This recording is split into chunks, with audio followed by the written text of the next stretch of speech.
Now, Roma Wines, R-O-M-A, made in California for enjoyment throughout the world. Roma Wines present Suspense.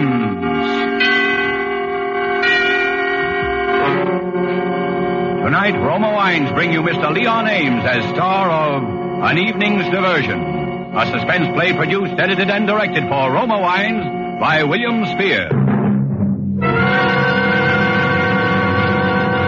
Suspense, radio's outstanding theater of thrills, is presented for your enjoyment by Roma Wines. That's R-O-M-A, Roma Wines. Those excellent California wines that can add so much pleasantness to the way you live, to your happiness in entertaining guests, to your enjoyment of everyday meals.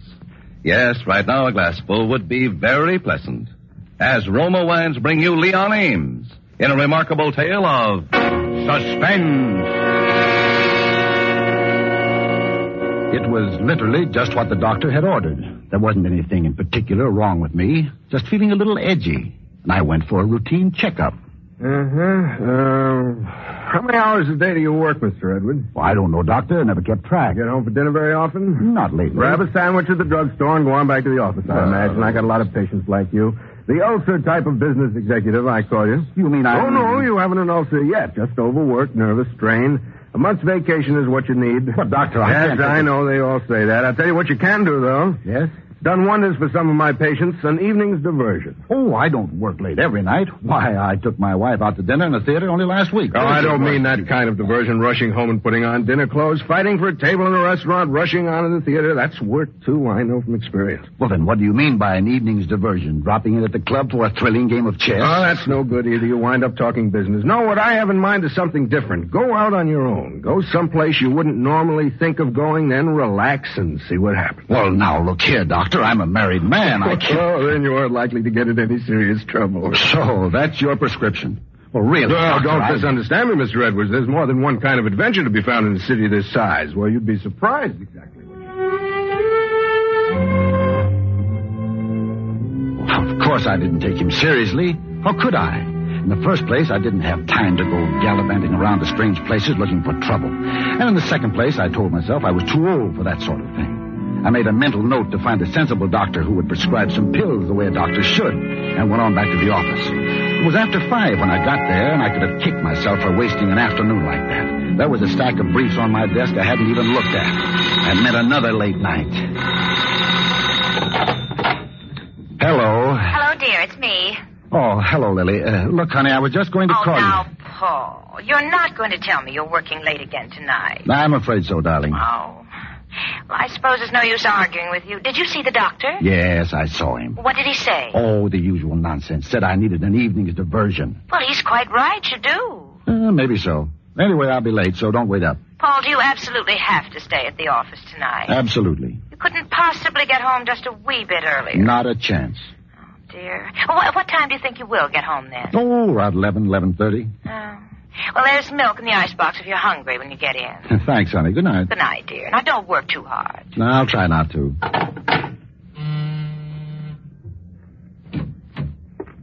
Yes, Mr. Edwards? Oh, I'm working late again, Lois. I don't suppose you'd be interested in earning some more overtime? Well, frankly, not tonight, Mr. Edwards. I'd like to help out, but I've stayed every night this week, and I'm just dead. I don't see how you do it. What do you do on your free evenings, Lois? Oh, go to the movies sometimes. Uh-huh. Sometimes my boyfriend and I just drop in someplace that looks interesting and just relax and see what happens. Well, what happens? Sometimes nothing, sometimes all sorts of things. Once there was a shooting right in the place where we were sitting. Gangsters. Well, that doesn't sound very relaxing to me. Oh, but it is. I mean, you get in a rut kind of going to the office and home again day after day. Uh-huh. I couldn't stand it if there wasn't some excitement now and then. Have a good time this evening. Thanks, Mr. Edwards. Anything you want me to do before I go? No. Good night.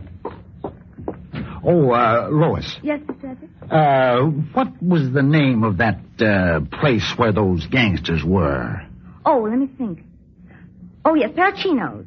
It's in a basement, sort of, over on Rod Street near 3rd. That must be quite a place. Good night again. Good night. After she'd gone, I opened a folder and started to read one of the briefs. but I couldn't concentrate. It was stuffy in there. So I got up and crossed the room and raised the window. I stood there for a few moments, looking out at all the vast city spread out below me.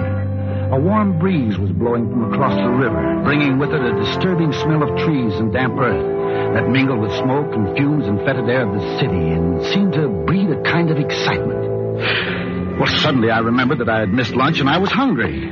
So I walked out into the corridor of the building and started toward the elevator. I hadn't bothered to get my hat. I was only going out for a sandwich. Going down. Oh, it's you, Mr. Edwards. Good evening, Joe. How's everything? Oh, you know. Can't complain. Going home? No, just downstairs for a sandwich. Oh, man, you sure put in the hours, don't you? Oh, I don't mind. I guess your work must be pretty interesting. Man, if I didn't do something besides run this elevator and go home, I'd go nuts. Well, what else do you do? Oh, I don't know. Seems like there's always something. Just walking around the city is a heck of a good time as far as I'm concerned. You might have something there. Yeah. Well, here you are, Mr. Edwards. Thanks, Joe. See you in... Yeah, I know. In 15 minutes. Yes, No. By George, I won't. I won't go back.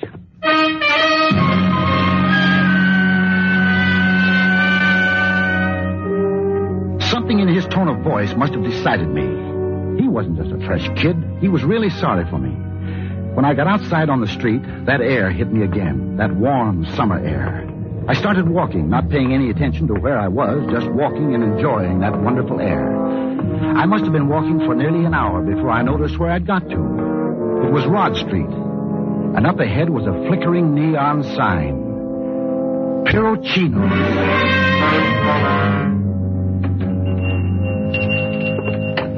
The place was bigger than I expected and stark empty. There were double rows of booths down the two sides of it and a high partition in the middle.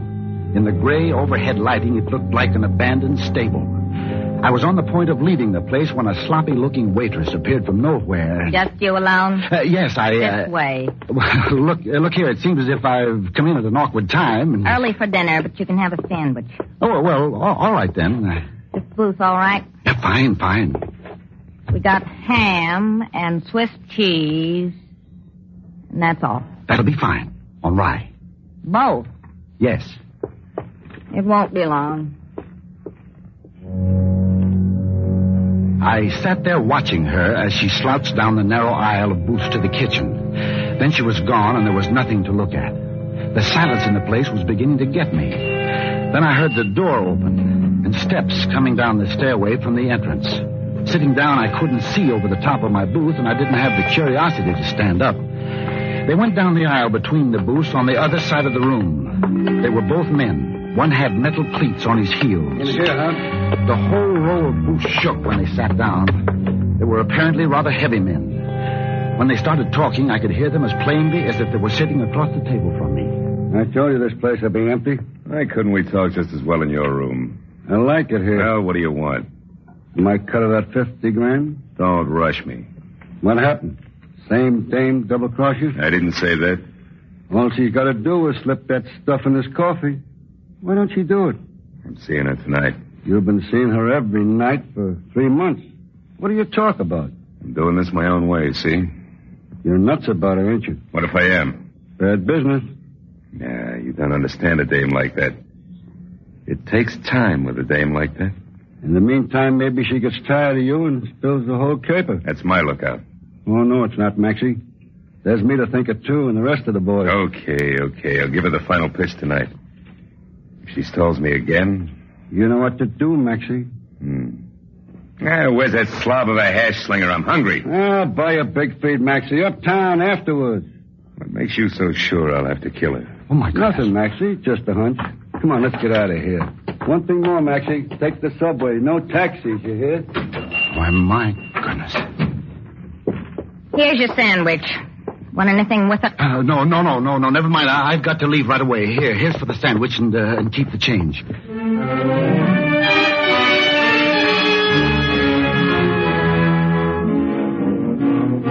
I caught up with him near the corner of 7th Avenue. I knew it was him because of those metal cleats on his heels. I followed him down into the subway. He walked up to the end of the platform. I waited where I was. It was as hot as a furnace down there. My heart was pumping fast with excitement, and I could hardly breathe. But this was doctor's orders, an evening's diversion. I walked to the far end of the platform. He didn't look around at me.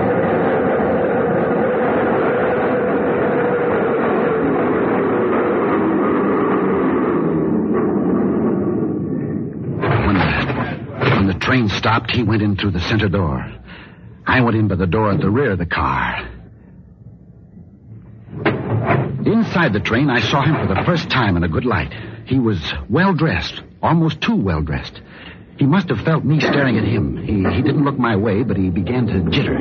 He kept jiggling his right leg and looking at his watch. He wound it, and then he put it to his ear. I studied him. He was more than nervous. He was worried, perhaps frightened. He unfastened the top button of his shirt and loosened his tie. He looked over at me once or twice as if he knew me but couldn't place me. He unbuttoned his coat and tried to relax. But I knew that he couldn't relax. Not with a gun holster under his coat.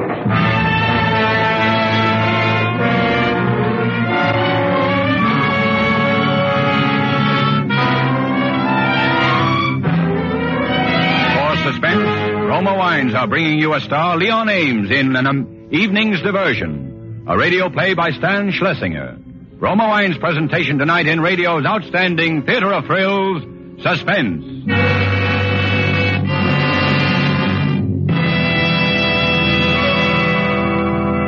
Between the acts of Suspense, this is Truman Bradley for Roma Wines. When you finish work hot from these blistering summer days, you deserve something cool to come home to. And what could be more refreshing than the frosty luxury of Roma wine and soda, iced, America's smartest, coolest summer drink. For Roma wine and soda, so good, so cool, so refreshing, is the perfect summer thirst quencher. On a moment's notice, you can serve and enjoy Roma wine coolers, delicious as a family treat, delightful for entertaining, too. Just half fill a tumbler with Roma California Burgundy, or any other fine Roma wine of your choice. Then add ice. Fill with sparkling water and stir. If you prefer a sweeter drink, simply add sugar. Presto! Your Roma wine cooler is ready to enjoy. And because Roma draws upon the world's greatest reserves of fine wines, a cooler made with Roma is bound to be better tasting. So, for cool, satisfying refreshment, enjoy Roma wine and soda. Insist on Roma, R-O-M-A. Remember, more Americans enjoy Roma than any other wine.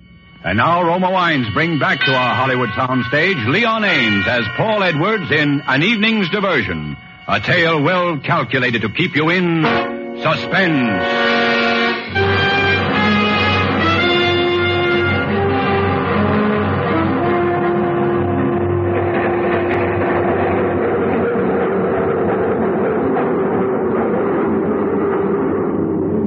The train stopped at the 59th Street station, and he got up to leave.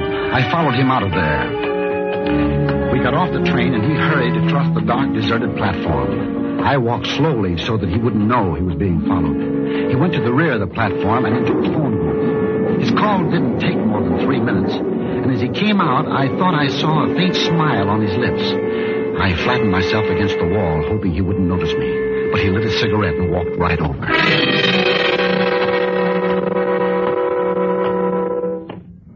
Something I can do for you, mister? What? I said, is there something I can do for you? No. That is... You're following me, aren't you? Well, now, see here, I don't... Shut up.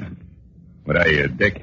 What? A flatfoot, a copper. Well, no, I'm not. But you're following me. Well, I don't know what you're talking about. You got on at the 8th Street station. You followed me when I got off here. You watched me when I went into the phone booth. Well, And now you're on my tail again. What's the game? Maybe I'd like to play. No, you play with guns. I don't. Pretty sharp guy, aren't you? Well, you must have a guilty conscience. Let's leave my conscience out of this. Just keep away from me, you understand? Keep away or you'll get hurt. Yes, I think I understand. I hope you do, for your sake. Now, here comes a train. I'm getting on it. You're going uptown, you'll wait for the next one. Yes, all right. I don't want any funny business, mister. No. You'll find I've got no sense of humor.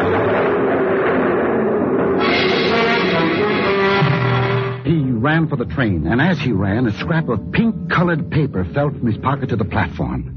I made no move to pick it up. He was watching to make certain I didn't board the train. At last, the train started. I waited until it was out of sight. People were still clearing the platform. I was about to pick up the scrap of paper when a man hurried by and kicked it to the tracks below. I had to have that paper, so I jumped down to the tracks. There were dozens of papers down there, but only one pink-colored scrap. There was an address written on it, 375 Highland Drive. Hey, you! What do you think you're doing down there? Oh, I'm sorry, officer. I dropped an address down here, but I found it. I don't care if you dropped your old lady down there. You're not supposed to be down on the track. I know, but now get out of there, but fast. Here, grab my hat. Thanks. I didn't mean to break the law, officer, but it was important that I get that paper. Yeah, you're up. I ought to run you in for this. But I hope you won't. What if you was to get hit down there? You'd throw the whole train schedule off. Well, I wouldn't want to cause anyone any inconvenience. Okay. But don't let it happen again.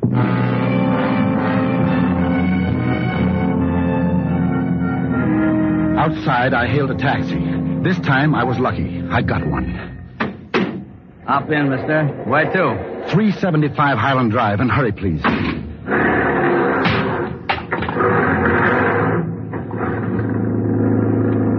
The traffic is kind of heavy tonight. I ain't got wings, but I'll get you there as fast as I can. I'll make it worth your while. It's a matter of life and death. Yeah, I know. I'm telling you the truth. Hey, mister, I ain't gonna argue with you. But I've been driving this hack for 10 years. I've heard that song before. All right, then, don't believe me. But for the love of heaven, please hurry. Okay. I'm doing the best I can. Yeah, it's easy for you guys to hop in a hack and say, step on it. But, I get awful tired hearing the same things. You know what I mean? I guess you wouldn't. You look like the kind of guy who wouldn't let himself get in a rut. But not me. Every day. Well, why are you stopping? Red light, mister. There isn't time to stop for red lights. I've got to get to 375 Highland Drive, and I've got to get there before it's too late. Relax, mister. She'll wait. See, where was I? Oh, yeah. Yeah, like I was saying, things get pretty dull for a hack driver. Sometimes I think to myself, why not forget about it for a little while? Go home, get the wife, get the kids. The taxi seemed to crawl along, and the driver kept talking. I couldn't understand a word he was saying. His voice, the rattle of traffic, the ticking of the meter, and the beating of my heart all blurred into one great din. It seemed that the driver made every stop sign. The cab was getting stuffy, and his voice began to feel like red-hot needles were bending. Shut up! Huh? What? I said shut up. Wise guy. Why are you stopping? There's no red light. No, there ain't. I'll shut up, okay, if you pay up and get out. Get out? You heard me. I don't like your attitude. I may not be much, but nobody walks on me. Now get out. But I'll never get another taxi. Stop. You're breaking my heart. Oh, you fool. This is a matter of life and death. I told you that. Now, look, here's $5. Get me to 375. Mister, $500 wouldn't get you to the next corner as far as I'm concerned. Now, you going to get out or am I going to kick you out? Look, I'm sorry. I apologize. But please, you must get me to 375. And here's your change, $4.50. Skip the tip and get out. I've got your number. Your company will hear about this. Yeah, and I got your number, too. Hit the road, brother.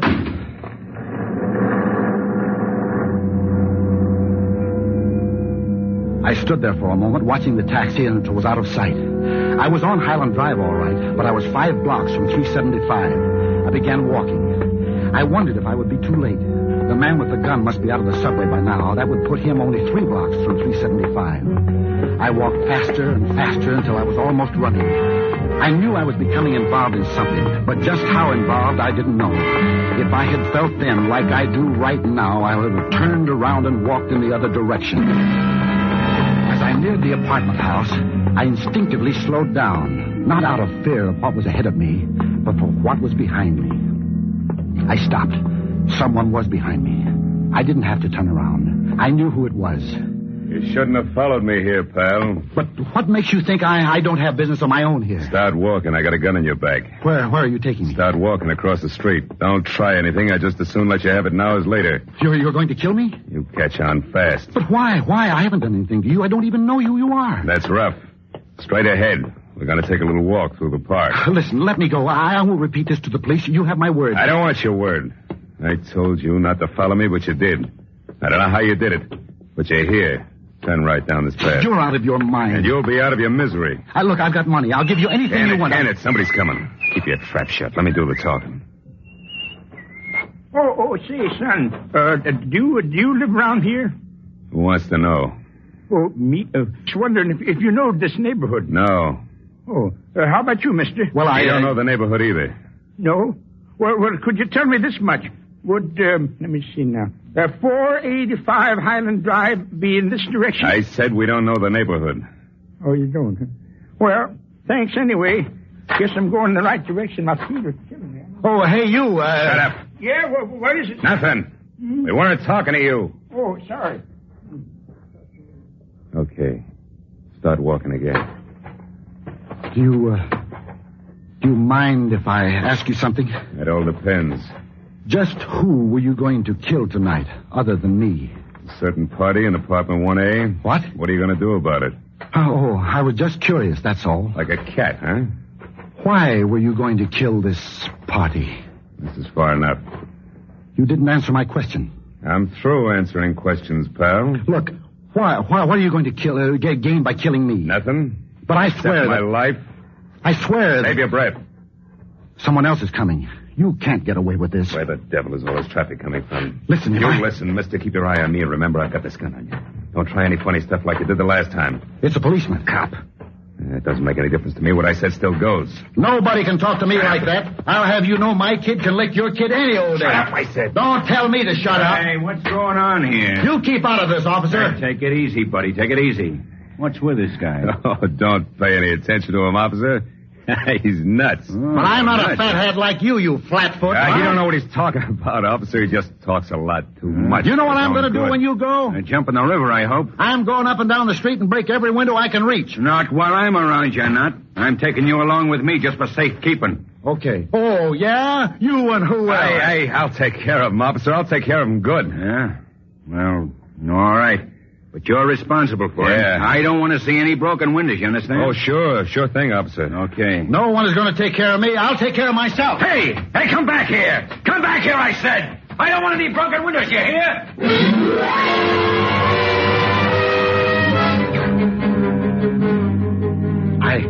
I ran deep into the heart of the park. I knew he wouldn't fire after me with the policeman there. I hid in the bushes for almost 20 minutes. From time to time, I could hear his searching steps. Occasionally, he would walk slowly toward the bush I was hiding under. I was afraid to breathe, afraid to allow my heart another beat. And then for a moment, he would stop. I could easily have reached out and touched him. He was that close. Then he would go, still searching. I waited 5 minutes more, 10, 20, a half hour. He didn't return. I knew where he had gone. I knew he was about to commit a murder. I went into the apartment house through the service entrance. My legs felt like rubber, and my clothes were torn from the bushes in the park. I walked quietly up the steps to the first floor, made sure the corridor was empty, then moved to the door of apartment 1A and listened. For a moment, I heard nothing. And then that familiar voice seeped through the crack beneath the door. So, you decided to back out, huh? Oh, Max, I'm afraid. What's there to be afraid of, sweetheart? I'm afraid for you. We'd never get away with it. Who says we wouldn't? Just you let me take care of him. Or maybe you still love him, huh? I loathe him, and you know it. Then why hold back? Why make yourself miserable any longer? It's you and me, sweetheart. You get that? You and me. That's the way it's got to be. I'm sorry, Max. I can't do it. I won't. You can't back out now. Why can't I? You know too much. Oh, Max, if that's what's worrying you, I would... That's what's worrying me. Don't you trust me, darling? Sure. Sure, when I can see you. That's why we've got to be together. Or maybe you want to bump him off and take all the dough yourself. Oh, Max. Sure. That's it. Oh, what a sap I've been. Don't be a fool. I'm going. I'll hear from you, won't I, darling? Not a chance. You won't be hearing from anyone, sweetheart. Max, put away that gun. I'm checking you out, Lily. Max, listen, please. Max, listen, don't do it. I'm with you. You know that, don't you? Let go of my arm. Max, Let go, I tell you. Be careful or you'll... Lily. Max, darling, Max, I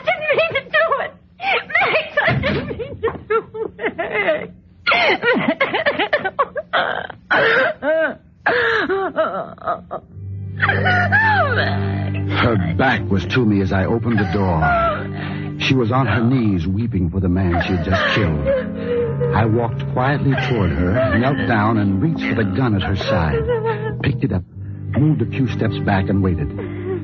She must have felt my presence in the room, because she stopped sobbing, stood up, and turned to face me. Nothing was said.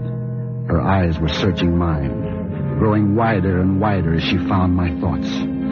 Tiny streams of blood began to trickle from those places where her sharp fingernails had penetrated the palm of her hand. The silence of the room began to roar. And then...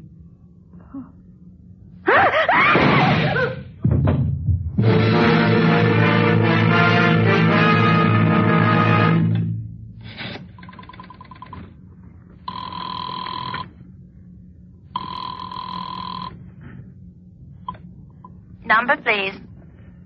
Get me the police department.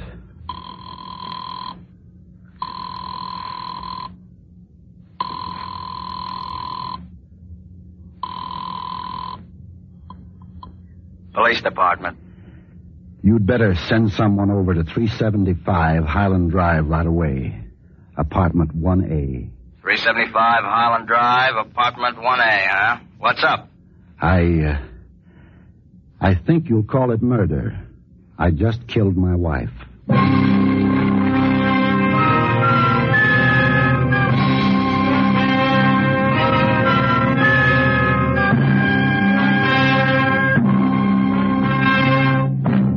Suspense.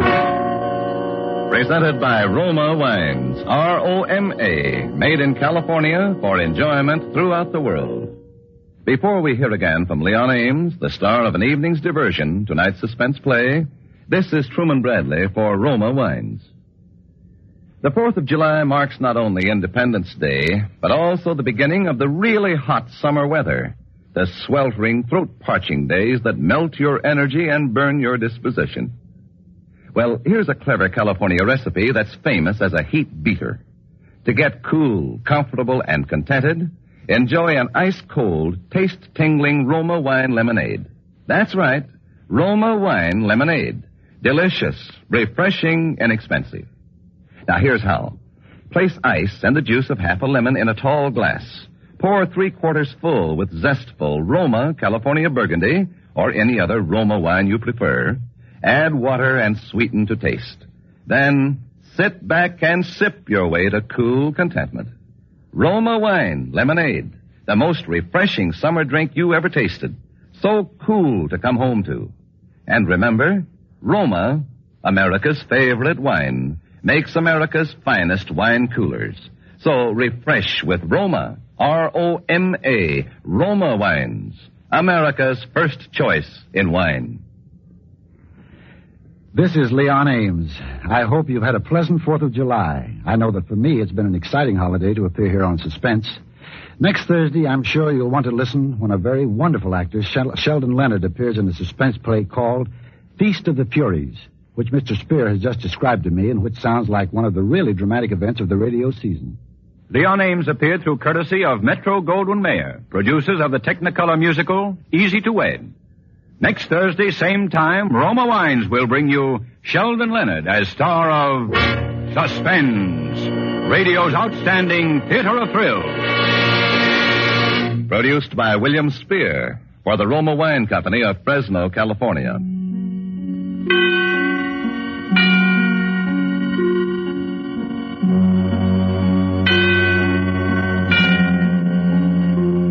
This is CBS, the Columbia Broadcasting System.